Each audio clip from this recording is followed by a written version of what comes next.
Après avoir connu un taux de croissance spectaculaire de 10, 11, 12 pendant près d'un quart de siècle, l'économie chinoise ralentit. Elle est maintenant à un taux d'environ 7 ou légèrement plus. Et ça inquiète évidemment le monde et bien sûr les dirigeants chinois au premier chef. Et c'est dans ce contexte qu'ils ont procédé en août dernier à une dévaluation soudaine d'environ 5 de la devise chinoise, le yuan. Ce serait l'une des plus importantes, sinon la plus importante baisse du yuan depuis 1994, qui est l'année d'adoption par Pékin du système de change actuel. Donc, pour comprendre les causes et les conséquences de cette dévaluation-là, j'en discute aujourd'hui avec François Leroux, qui est professeur au département d'affaires internationales à HEC. Bonjour. Bonjour. Et Clément Fontan, chercheur postdoctoral au Centre de recherche en éthique de l'Université de Montréal. Bonjour. Bonjour. Merci d'être avec nous. Tout d'abord, Monsieur Leroux, pourquoi dévaluer aussi fortement la monnaie chinoise? Je crois que d'abord qu'il faut mettre les choses en perspective. Est-ce que c'est une dévaluation ou une dépréciation? On ne va pas se battre sur le vocabulaire.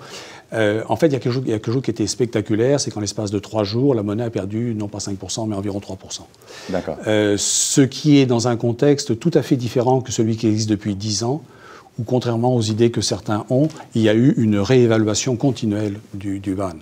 Donc il y a là quelque chose et ça arrive après ce qui s'est passé sur le marché, le stock exchange, là où les fluctuations ont été beaucoup plus importantes. Et on s'est dit, mais est-ce que les Chinois sont en train de changer de politique? Après avoir laissé le yuan s'apprécier tout ce temps. C'est ça, depuis 10 ans, avec des hauts débats, mais pratiquement une augmentation continuelle. Alors c'est un peu étonnant dans la mesure où la Chine est dans une période où elle pousse énormément à l'internationalisation du yuan. Et donc, s'ils veulent que la monnaie soit une monnaie internationale, il faut qu'elle soit relativement solide. Permettez-moi, l'internationalisation du yuan, concrètement, qu'est-ce que ça signifie? Alors, ça signifie des choses très importantes. D'abord que plusieurs banques dans le monde ont été choisies par les Chinois pour faire directement du change entre les paiements en yuan. C'est poussé pour que le yuan devienne une monnaie de réserve. Et on sait que, par exemple, des banques au Nigeria ou en Afrique du Sud, 10% des réserves des banques sont maintenant en yuan. On sait même qu'à Toronto, il y a maintenant une banque qui fait les échanges.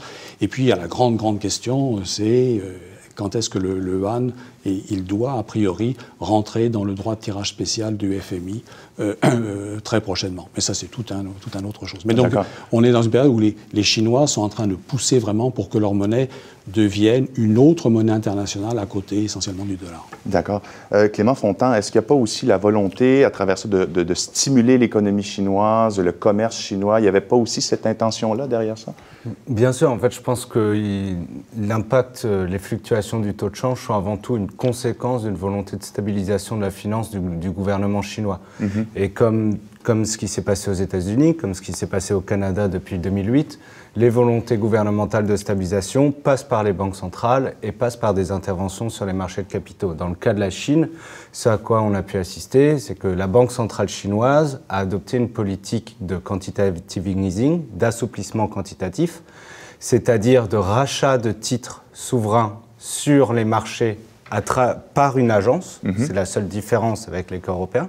C'est-à-dire que pour éviter la baisse de la valeur simultanée de tous les actifs, le bras financier du gouvernement, qui dans ce cas-là est la Banque centrale, va racheter ces titres pour leur faire apprécier la valeur. Alors, une des conséquences, c'est effectivement une baisse du taux de change avec une volonté de stimuler l'économie. Mais il y a aussi exportations. Exactement, donc une volonté d'augmenter les exportations. Mais il y a aussi des conséquences négatives qui sont associées à cette politique, qui est une augmentation notamment des inégalités, ce qui pose problème dans le contexte actuel chinois, car c'est une des tensions sociales les plus fortes. Et c'est là où on voit que les réponses politiques à une crise économique peuvent elles-mêmes engendrer des problèmes politiques éventuels plus tard. D'accord.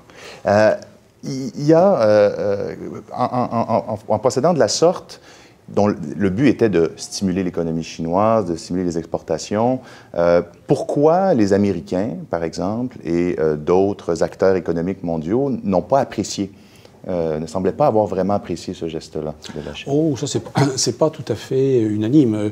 De façon très, très surprenante, Mme Lagarde, la directrice du FMI, elle, au contraire, a trouvé ça une bonne nouvelle. Encore une fois, il s'agit d'un ajustement qui est un ajustement relativement faible. Puis il faut mettre les choses en perspective.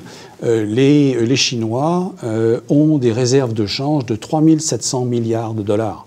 Le seul pays qui s'en approche un peu, c'est le Japon, qui a à peine 1000 milliards. Ah oui, donc les Chinois sont de loin premiers. Oui, et donc de ce qu'on dit, les Chinois ont dépensé 85 milliards pour stabiliser leur monnaie, et avec succès. Donc il n'y a pas, c'est certainement pas, à mon avis, c'est pas le domaine dans lequel il y a le plus d'inquiétude à avoir sur la Chine. D'accord.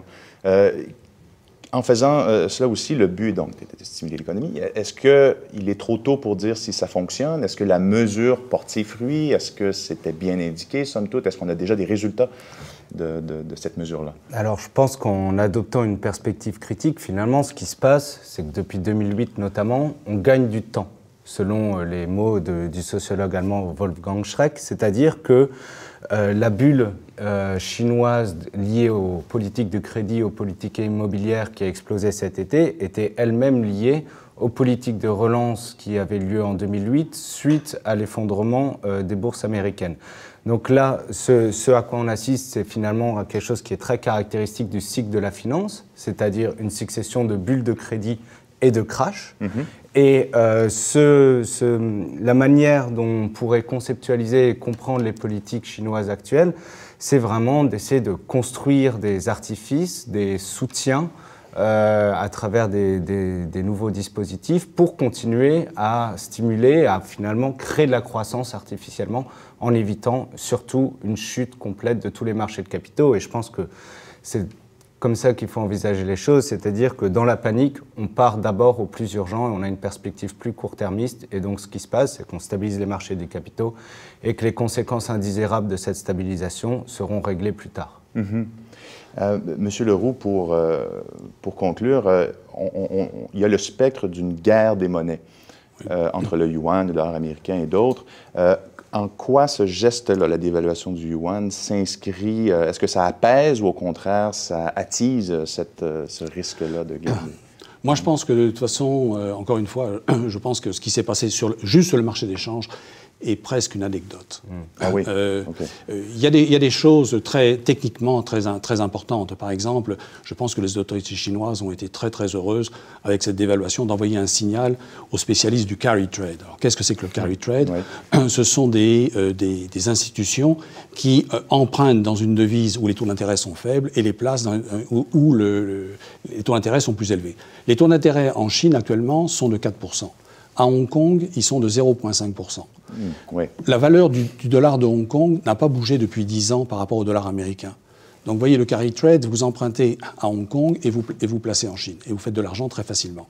Donc, les autorités chinoises ont été très heureuses, au fond, de donner un coup de baguette sur les doigts de ceux qui jouent ce jeu depuis trop longtemps. D'autre part, n'oublions jamais... Nous sommes en face d'une économie qui est encore une économie extrêmement dirigée et non pas une économie du marché. Et les autorités chinoises ont des moyens de coercition extrêmement importants sur les joueurs pour établir les marchés. Au niveau du marché des changes, maintenant, ce qui est au niveau et là où je vous suis tout à fait, c'est la solidité du système bancaire chinois, tout le système de banques parallèles. Tout ceci est peut-être très fragile. Mais ça fait 10 ans qu'on dit que la Chine est fragile, alors est-ce que ça sera encore le cas? Est-ce que c'est encore vrai? Est-ce que ce sera vrai? François Leroux, Clément Fontan, merci beaucoup d'avoir été avec nous.